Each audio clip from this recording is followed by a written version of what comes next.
I also want them to be acutely aware of what be careful means, because if they're in the care of someone else, or even if we're out with friends and another parent notices someone's body in a bit of precarious position before me and yells out, "Be careful!" I want my child to know what those simple words mean and know that they need to take check with their body and see if they're taking an appropriate risk, if they feel safe in the risk they're taking. Hey there, and welcome back to Demystifying Child's Play, the podcast where we dive into the fascinating world of play schemas and how understanding them can totally change the way we parent. I'm Ruth Verco, and today's episode is one I've been itching to talk about, my take on why I fully support risky play, but I still tell my children to be careful. Yep, I said it. I know be careful is a bit of a taboo phrase in modern parenting circles, but I think there's a lot more nuance here, and I totally understand where the advice is coming from. And yes, I'm a big believer in letting kids explore and take healthy risks, but I do also tell my children to be careful. So today I'm going to unpack what I really mean when I say it and how it fits into understanding your child's play, the play schemas they might be working through, and how we can support our kids to take risks safely without squashing their confidence. Why? Because being careful isn't the same as being afraid. So let's unpack that. Then along the way, I'm going to give you some tools to support your child's adventurous spirit through the lens of play schemas and help you feel good about when and how to say be careful in a way that supports, not stifles, your child's confidence. So let's get comfortable. Whether you're out on a walk, catching a rare moment of quiet, or multitasking around the house, let's dive in and explore what be careful means. So what are play schemas anyway? Before we dive into risky play and the whole be careful thing, let's take a moment to revisit play schemas. Play schemas are those repeated patterns of behaviour that you might see in your child's play, like throwing things, spinning in circles, climbing everything in sight, or stuffing toys into bags. These aren't random. They're actually how children explore the world and build their brains. There are 10 of the most common ones, things like trajectory, rotation, orientation, enclosure. If play schemes are new to you, head over to my website and nab the free cheat sheet, which gives you the 101 of these top 10. So head to playschemas.com/free. That's play, schemas.com/free. When you can identify these schemas, suddenly your toddler's chaotic behaviour seems to make perfect sense. And what's even better, it gives you the tools to support their play and keep them safe without hovering over or controlling everything. Okay. Risky play. Risky play is that kind of play that allows children to test their limits and develop confidence.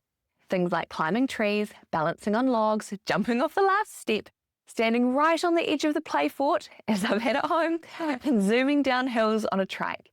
It's essential for developing physical coordination, decision-making, resilience, and knowing where their risk levels lie. When children engage in risky play, they learn those boundaries. They become better at risk assessment and they grow. And if you need more convincing that risky play is good for kids, it helps them develop physical strength, confidence, spatial awareness, and judgment. There are so many base level things these kids are learning here that they provide such a wonderful foundation for as they're older. If they don't know how to take risks when they're young, what will they be doing when they're older? Either being real safe or experimenting then. And I would much rather them experimenting when they're under my own roof. Now, even the term risky play is relatively new. Previously, it was just play, and I'm a massive advocate for it. But my twist is many play advocates talk about not telling kids to be careful, and I still tell my kids to be careful. For many of us, especially if you grew up being told, "Stop, you'll get hurt, don't do that," letting your toddler climb that rock or leap off that log can feel scary. And that's why I still use be careful. Not to shut down their play, but to draw attention to their body and their environment and their awareness. Because the goal is not to avoid risk. The goal is to help our children learn how to manage it. Okay, so let's reframe this idea of being careful through the lens of play schemas. So to recap, when I say be careful, I'm not trying to instill fear. Instead, I'm guiding them to be aware, to tune into their environment. I want my kids to take risks, but with their eyes wide open. I also want them to be acutely aware of what be careful means, because if they're in the care of someone else, or even if we're out with friends and another parent notices someone's body in a bit of precarious position before me and yells out, "Be careful!" I want my child to know what those simple words mean and know that they need to take check with their body and see if they're taking an appropriate risk, if they feel safe in the risk they're taking.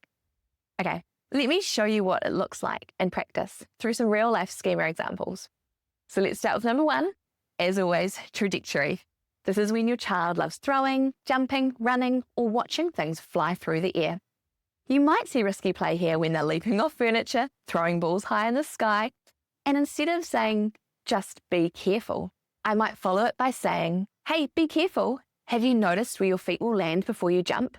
Is there space to land safely? Or you could say, hey, be careful. Have you checked if anyone's in front of you before you throw? This builds body awareness and keeps the risk present, but managed. I'm using be careful, but I'm explaining why. Number 2, orientation. This is when children are exploring the love of being upside down, climbing, hanging, or seeing the world from a different angle. So, something you could say here, they're climbing up a tree. You're saying, oh, be careful. You're climbing really high. Do your hands feel steady? And then they want to hang upside down. Have you looked at where your head will be? Can you find something to hold on to with both hands before going upside down? I can see how careful you're being. So before I go on to the 8 other schemas, please remember these are just guides. Aim to spark what you could say with your child. And as your child grows and matures in their strength, language, and risk acceptance, and as you grow in your acceptance of risky play, how you talk with your child will change too. Okay, let's keep going, but I'm going to speed up a bit. So number 3, transportation schema. Think moving objects from one place to another. For example, hauling rocks across the garden in a bucket. You could say, hey, be careful, that looks heavy. Can you carry it with 2 hands? Number 4, rotation. So think, spinning wheels, turning around in circles. So your example could be spinning in circles until they fall over. You could say, be careful, check how close you are to the table before you spin. You're still using be careful, but you're giving them a reason why. They're learning what they have to do to be careful. Once they learn this and have this repeated again and again, their own brains will be thinking this, but they do need help to start. Okay, number 5, enclosure. So it's making boundaries or getting inside things.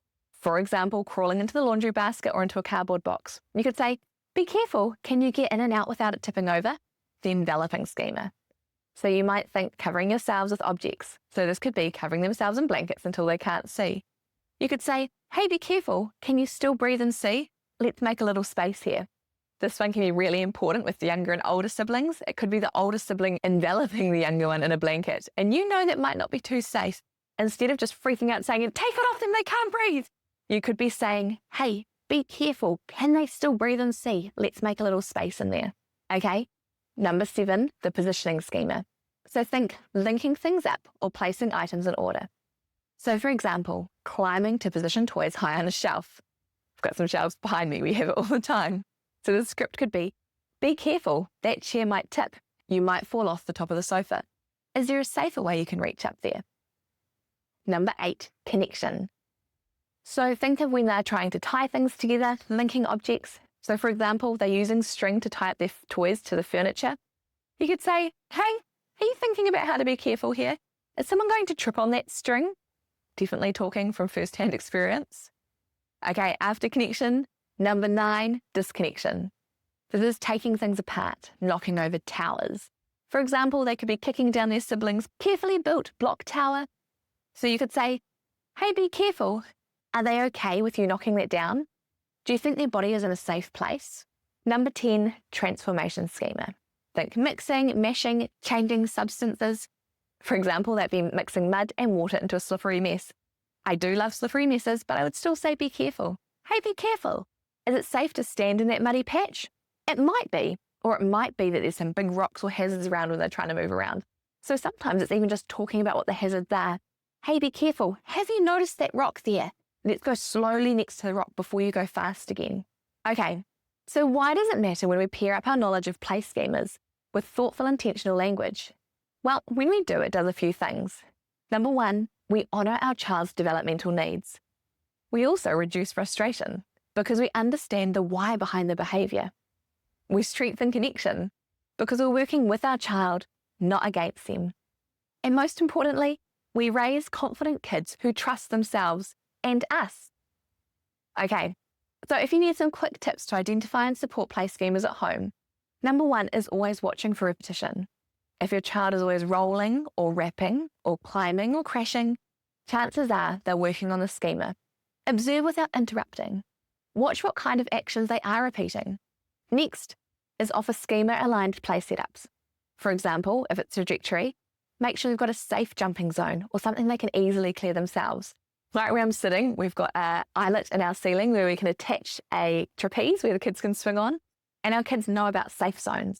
They know that they need to move the table out of the way, the little coffee table, and that there can't be any toys or books on the floor so when they drop, falling over. And then the one swinging is in charge of making sure no one else walks in their way. I do say, be careful. But when I say be careful, I always follow with, be careful. Do you think you'll hit anything? Do you think you'll fall on anything? Have you looked at who else is in the zone? So they're understanding what be careful means. So when someone else comes into the house and they say be careful, their brain is thinking about all those secondary things, not just the, what do you mean by be careful? So as I've said, you're using some guiding language. So you're replacing the generic single-use be careful with specific prompts. So making sure you keep be careful and check how stable that branch is. Have you carefully checked that you've got enough space to swing that? You're using your language as a guide, not as a stop. You're not saying, hey, stop that, you're climbing too high. You're saying, oh, I see you're climbing. What do your feet need to stay safe and be careful? Not just saying, get down, in the most panic voice, which actually probably makes them less safe as they have a bit of a panic about why mum's panicking so much.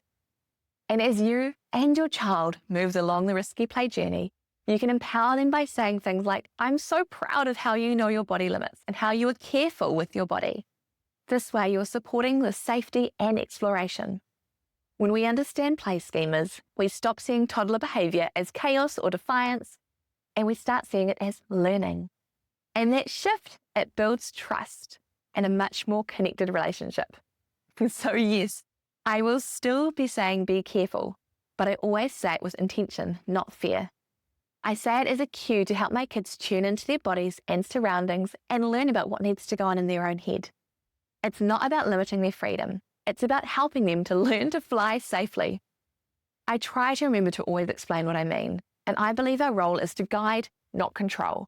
To teach, not terrify. Risky play is vital, and when you understand play schemas, it all clicks into place. Now, if today's episode has sparked an aha moment about risky play, about saying be careful or anything else, I would love to hear from you. If you want some more tips and tricks and ideas for supporting play schemas, or you just want to see some risky play in action, come and hang over on Instagram at play_schemas.